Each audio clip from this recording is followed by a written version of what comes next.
we opened the door for them to maybe win the game, because we gave some very unusual balls away and very basic things done really poorly. We're frustrated not to win the game, but well, with everything that we did, especially in the first half, it's 43, 44 minutes. The dominance, how we dominated every aspect of the game, full control. We lacked a little bit in the last 15, 20 minutes for that shot to have more purpose, more direction, the last pass, the last action. But the game is clearly for us and going in the direction that we wanted.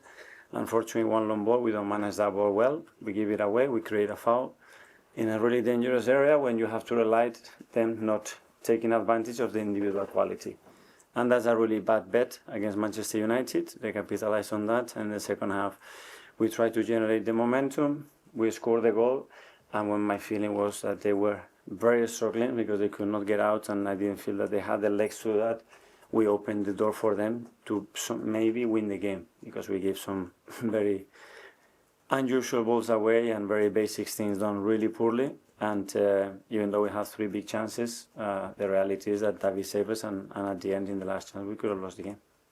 John from Mirror? You're obviously chasing down the title, and you've dropped points in 3 consecutive games, which, bearing in mind the same as you've said the last couple of seasons, most out of keeping.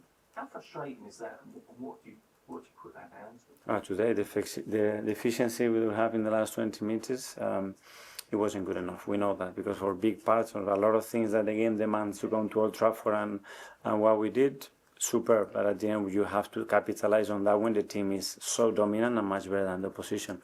And today we didn't. And then you have to overturn a result, which we know how difficult it is to do that here, and you have to expose yourself a little bit more, because you have to take more risks as well. And then the game, as I said before, could have gone the other way in the last few minutes.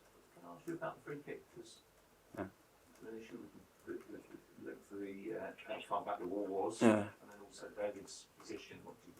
They just mentioned that if Bruno has done that, football is for smart street players, and if he's done that and capitalized on that, he was more clever than us and the referee.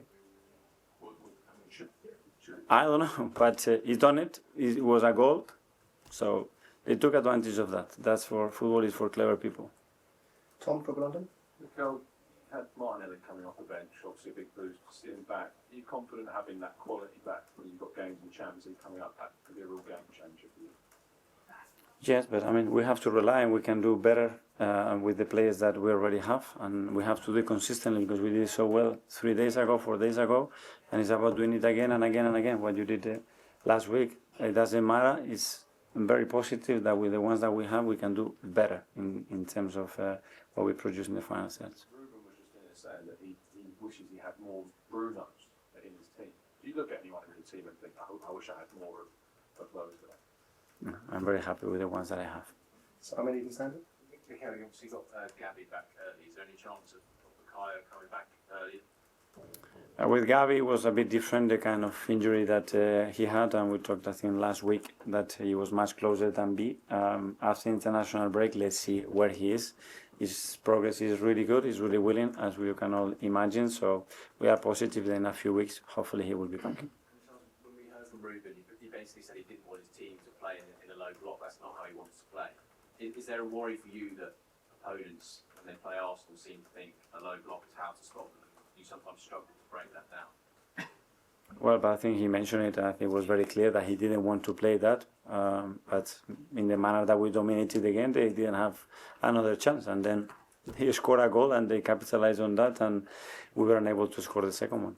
James Apathy? Mikel, all season, people have asked you about number 9 and centre forward. But when you look at that last 20 metres of the pitch, is actually the other areas where Arsenal can be better in terms of creativity and actually making those chances? Yes, for sure. And that's responsibility of all of us, and we don't want to put that into the 9. So I fully agree with you. That's the initiative that everybody has to take, especially when we attack against so much density. We've done it in the past, we've done it recently, but we have to do it consistently.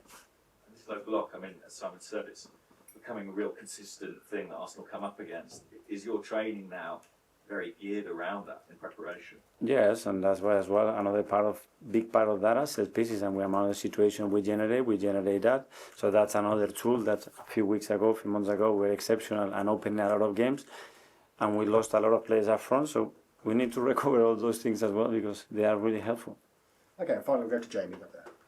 Hi. The gap's 15 points. I know you have a game in hand, mate. I know you'll always fight to them, but deep down, do you feel the title race is over?